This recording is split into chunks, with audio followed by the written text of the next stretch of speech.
Inspirational thoughts पर बात करें, यदि हम व्यक्तित्व विशेष में बात करें, तो खुद के लाइफस्टाइल को अलग बनाने के लिए खुद को कभी ना कभी समय देना चाहिए। हम बात कर रहे हैं आज ओशो, जिन्होंने आज की युवा पीढ़ी को बहुत समय पहले ही उन्होंने भांप लिया था कि आने वाली पीढ़ी किस तरह की होगी। वो जानते थे कि आज के युवा बहुत ही ज़्यादा जल्दी में रहते हैं, उनको बहुत ही ज़्यादा पैसा कमाना है, रुतबा दिखाना है, लोगों के सामने झुकना नहीं है और अपने लाइफस्टाइल को ऐसा बना के रखना है, लोग डरें, खौफ बनाएं। बट ये चीज़ें हम लोगों को किसने कहा है आपको ये सब करने के लिए? अपने एलॉन को देखा, अपने बड़े बड़े डायरेक्टर्स को देखा होगा, वो लोग सिर्फ और सिर्फ मूवी प्रोडक्शन के लिए आते हैं। उससे पहले वो बिल्कुल भी दिखाई नहीं देते, वो अपने ऊपर काम करते हैं। उनको पता है यदि मुझे अगली मूवी बनानी है तो उसके लिए मुझे स्टोरी सोचनी पड़ेगी, तो वो अपने आप को अकेला रखते हैं। यदि हम भीड़ भाड़ वाली जगह पे खुद को साबित करें कि मैं बुद्धिमान हूं, तो तुम सबसे बड़े मूर्ख माने जाओगे। तो तुम्हें एक कमरे में बंद रहना है और खुद को सेल्फ डिपेंडेंट बनाना है, किताबों से लगाव रखना है। हम आज भी हमारी जो सेल्फ स्टडी है, हम जहाँ पर बैठते हैं, जो हमारा स्टूडियो है, यहाँ पे बहुत सारी बुक्स हैं। एंड जैसा कि हम अपनी वीडियो में personality development, self discipline, motivational thoughts से स्टार्टिंग करते हैं, वैसे ही अपनी लाइफ में खुद को प्रोडक्टिविटी दीजिए।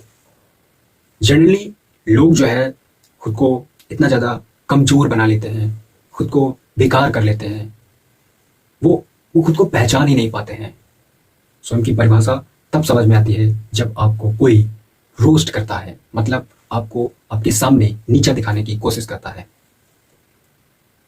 तो इस मेंटेलिटी के लोगों से दूर रहें और खुद को जितना अकेला रख लेंगे उतना ही ज़्यादा खुश रहेंगे। हम लोग एक ऐसी डार्क दुनिया में रहते हैं जहाँ हमें इस पृथ्वी पर से ऊपर अगर हम अंतरिक्ष से देखें तो दुनिया हमें बिल्कुल प्लेन दिखाई देती है। ऐसे ही जब हम अकेले कमरे में होते हैं तो हमें दुनिया दिखाई नहीं देती है। जैसे ही हम सोशल मीडिया खोलते हैं, लोगों का वही लाइफस्टाइल, वही इंजॉयमेंट, वही एंटरटेनमेंट, पिकनिक, विजिट वगैरह वगैरह। इंटरनेट पर आपको बहुत सारे ऐसे लोग जो आपको डिस्ट्रैक्ट करेंगे, एंड ऐसे डिस्ट्रैक्ट होने वाले पीपल्स से दूर रहिए। मेरा मानना यही है कि जितना मैं अपने आप को अकेला रखता हूँ उतना मैं ज़्यादा डीप थिंकिंग कर पाता हूँ और उतना ही ज़्यादा कठोर शब्दों के साथ में एक नए वीडियो के साथ खड़ा होता हूँ। मुझे नहीं पता, मैं लगभग 11 बजने वाला है और मैं इस वीडियो को शूट कर रहा हूँ। शायद ही हमारी जो सोसाइटी है, जो हमारे घर के लोग हैं, अगर वो सो रहे हैं, अगर वो मेरी आवाज़ को सुन रहे हैं तो वो मुझे शायद ही पागल कह सकते हैं। बट मेरा काम है आप लोगों को अवेयर करना है। आप जो भी काम कर रहे हैं आप स्टडी करिए। जरूरी नहीं है कंटेंट क्रिएटर बनना आसान है, इतना भी आसान नहीं है। और आप जिस जर्नी में है उस जर्नी को आगे बढ़ाइए। हालांकि कुछ पॉइंट्स पे अपनी लाइफ को टर्नओवर देना पड़ता है, जिनके ख्वाब बहुत बड़े होते हैं, जिन्हें बहुत ज़्यादा पैसा कमाना होता है, जिनकी लाइफ बहुत ही ज़्यादा इनसिक्योर होती है। अपनी लाइफ को लेकर के जो सीरियस होते हैं वही लोग आगे बढ़ते हैं। पहले मैं भी आप लोगों की तरह ऐसे ही सेल्फ स्टडी करता था, एग्ज़ाम को देकर के आता था, फिर वही प्रोसेस, फिर एग्ज़ाम देकर के फिर वही प्रोसेस, बट मैं नया कुछ सीख ही नहीं रहा था। बट जब से इस यूट्यूब की जर्नी को अपनी लाइफ में जोड़ा है, तब से मैं हर दिन कुछ नया करने की कोशिश करता हूँ और आपके सामने उच्च कोटि के शब्दों के साथ, उन शब्दों के साथ जो मेरे मुंह पर कभी आए ही नहीं, मैं अपने इस कैमरे के सामने आपसे बोलना चाहता हूँ कि जब तक आप बोलेंगे नहीं तब तक शब्दों की वाणी और शब्दों की जो डिक्शनरी है वो आप तक पहुँचेगी ही नहीं। क्योंकि 5 सेंसर जो आपके ऑर्गन्स हैं वो आपके तभी काम करेंगे जब आप उनको अवेयर करेंगे, उनको कहेंगे आप ये सब करिए, तभी वो एक्टिवेट होते हैं। जब तक आप उन्हें एक्टिवेट नहीं करेंगे उन्हें पता ही नहीं चलेगा मेरा काम क्या है। जैसे मुंह का मतलब होता है, अगर हम माउथ का काम देखें तो माउथ का काम है एक ऐसे शब्दों की वाणी को उत्पन्न करना जिससे दूसरे वाले व्यक्ति को समझ में आए कि ये प्रेम की भाषा जानता है। नोच का काम क्या है? सूंघना। हम चाहे बदबू चाहे सुगंध हर चीज को समझते हैं। एंड कानों का सुनना। वैसे साइंटिफिक रीज़न तो कानों का मतलब होता है बैलेंस बनाना, बट हम ज़्यादातर यही सुनते हैं कि कानों का मतलब होता है सुनना, हियरिंग।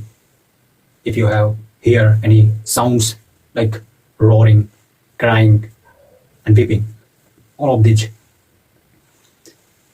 और यही हम बात करें अपनी आइज़ की, तो ये हमें बहुत ही ज़्यादा डीपली सोचने पर मजबूर करती हैं। जैसे अगर मैं बात करूं, यदि मैं किसी व्यक्ति के सामने बात करता हूं तो मैं बहुत अच्छी तरीके से बोल पाता हूं। यदि मैं कैमरे के सामने बोलता हूं तो मैं बहुत ही ज़्यादा अपने आप को वीक फील करता हूं। मुझे समझ नहीं आता है कि मैं बोलूं तो बोलूं क्या, बट एक हौसला आप लोगों के साथ बना रहता है। बस ऐसे ही हौसले को बरकरार रखिए और चैनल को ज़्यादा से ज़्यादा शेयर कीजिए। एंड जितना ज़्यादा आप इस चैनल को सब्सक्राइब करेंगे, शेयर करेंगे, लाइक्स, उतना ज़्यादा हम अपनी इन मजबूत शब्दों के साथ आपको एक बेहतर व्यक्ति बना पाएंगे। मैंने 3 साल meditation, yoga and health issue पर बात की है। मैंने बहुत सारी ऐसी पॉडकास्ट देखी है, किताबें पढ़ी हैं, लाइब्रेरी, और हमें अपनी लाइफ में 3 जगह जाना बहुत ज़रूरी है। एक, हमें स्पिरिचुअल के लिए अगर हमें अपने अध्यात्म को बढ़ाना है तो हमें मंदिर जाना चाहिए, और यदि हमें अपने ज्ञान को बढ़ाना है तो हमें लाइब्रेरी, और ऐसी लाइब्रेरी जहाँ किताबें हों, जहाँ लोग ना हों, वहाँ सिर्फ किताबें हों, किताबों से घिरे हो, और वो किताबें आपसे कहें कि तुम मुझे पढ़ो और मैं तुम्हें वो चीज़ देने वाला हूँ जो तुम यूनिवर्स से प्राप्त ही नहीं कर सकते। सोचो, एक व्यक्ति एक किताब लिखने के लिए बहुत सी जगह घूमता है और फिर एनालिसिस करता है, फिर वो बैठता है, फिर वो पूरी किताब को लिखता है, एंड वो कई वर्षों के बाद आपके पास आती है और उसे अब फिर भी पढ़ने के लिए एक्साइटेड नहीं होते हैं। सोच के देखिए, एक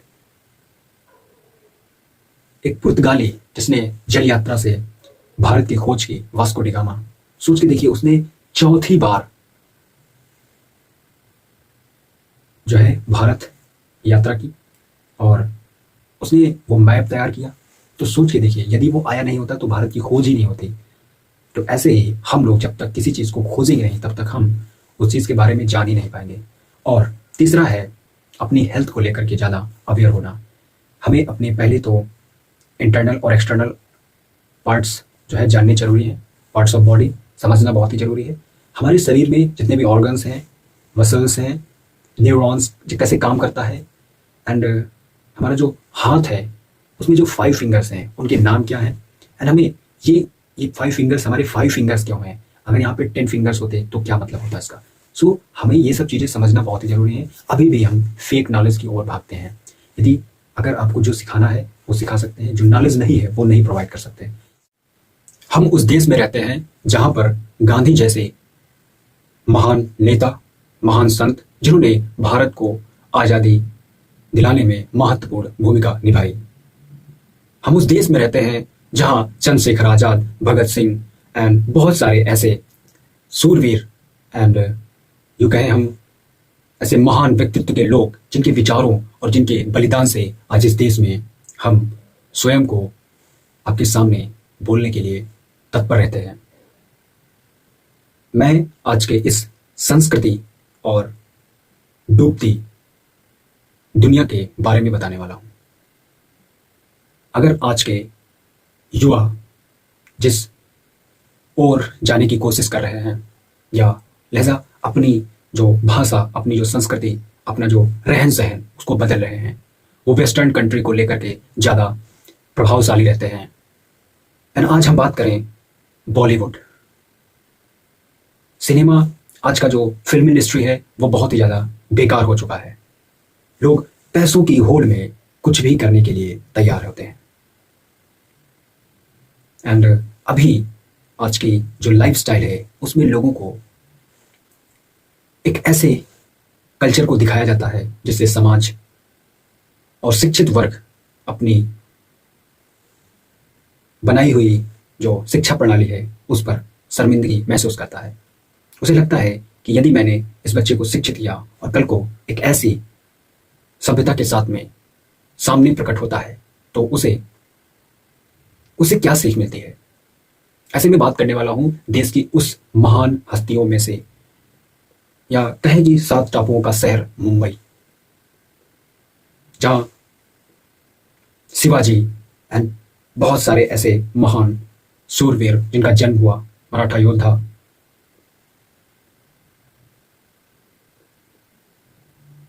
शिवाजी।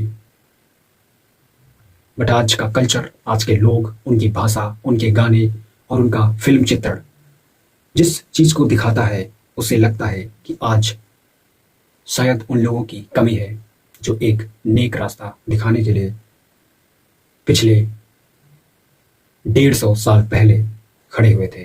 पर आज वो आंखें, वो आत्मा आज कह रही है लोग गलत जा रहे हैं। सो अगर तुम्हें लगता है कि आज की जो सोसाइटी है, जैसे लगता है कि आज अगर हम थोड़ा सा भी चिल नहीं करेंगे, थोड़ा सा कुछ डिफरेंट करने के चक्कर में वो अपने आप को ये भूल जाते हैं कि वो किस देश में रहते हैं। शायद आपने अपने देश के पीएम को नहीं देखा या समझा। उनकी भाषा शैली और उनका जो बॉडी लैंग्वेज, उनका जो पहनावा है, वो बिल्कुल ही अपने देश से परिपूर्ण है। उनका वो प्रेम झलकता है, उनकी वो भाषा झलकती है। और हमें यही शिक्षा चाहिए। जब तक हम स्वयं को शिक्षित नहीं रखेंगे, तब तक हम ऐसे ही डूबते जाएंगे।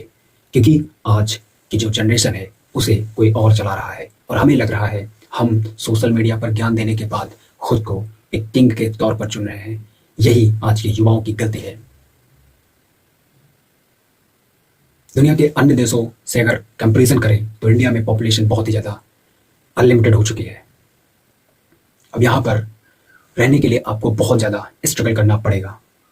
सो अपनी लाइफ को अगर तुम सीरियसली ले रहे हो और तुम आने वाले दिनों के लिए प्रिपेयर हो रहे हो, तो अपने आप को इस 2026 में खुद को सेल्फ डिसिप्लिन, सेल्फ कंट्रोल और सेल्फ डाउट से बाहर निकालो। सेल्फ डिसिप्लिन बहुत ही ज़्यादा जरूरी है। सेल्फ डाउट, अगर आपके अंदर सेल्फ डाउट है तो उससे बाहर निकलो भाई।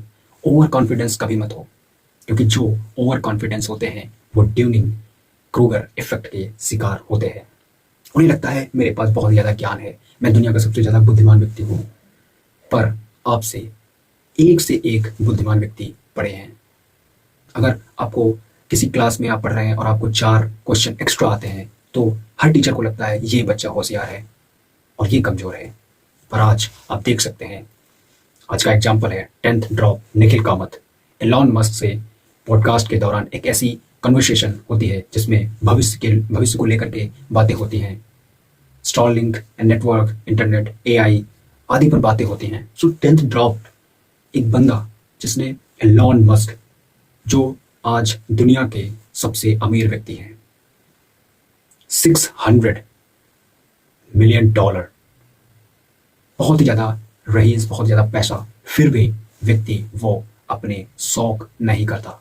वो अपनी जो उसकी खोज है वो अपनी जारी रखता है। तो ऐसे ही तुम अवेयर रहो और खुद को खोज करते रहो। एक नई खोज के साथ में हर दिन उठो, हर दिन कुछ नया लिखो, हर दिन कुछ पढ़ो, हर दिन कुछ ऐसा करो जिससे तुम्हारे अंदर क्यूरियोसिटी बढ़ जाए, तुम्हें जानने की इच्छा प्रकट हो।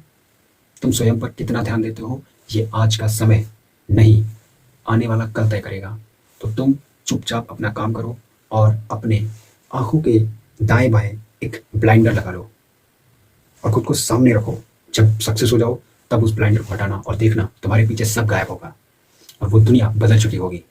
जहाँ लोग तुम्हें नीचा दिखाने की कोशिश करते हैं, तुम्हें लगता है कि तुम्हें कुछ नहीं आता है, तो तुम कमज़ोर नहीं हो। तुम खुद पर डाउट मत करो, तुम बहुत ही ज़्यादा मजबूत हो। अगर इस चैनल से कुछ भी प्रोडक्टिव ज्ञान मिलता है आपको, यदि मेरी भाषा शैली कुछ ठीक है, मैंने देखा है 70%, ये मान लो 90% लोग मेरे चैनल पर ध्यान ही नहीं देते हैं। बट मैं जो आज बातें बोल रहा हूँ वो शायद ही आपको आने वाले दिनों में देखने को मिलेंगी। तो इस जीवन शैली को ऐसे ही अच्छा बनाए रखें, स्वास्थ्य अच्छा बनाएं और अपने परिवार को देखें, बड़ों का सम्मान करें। धन्यवाद।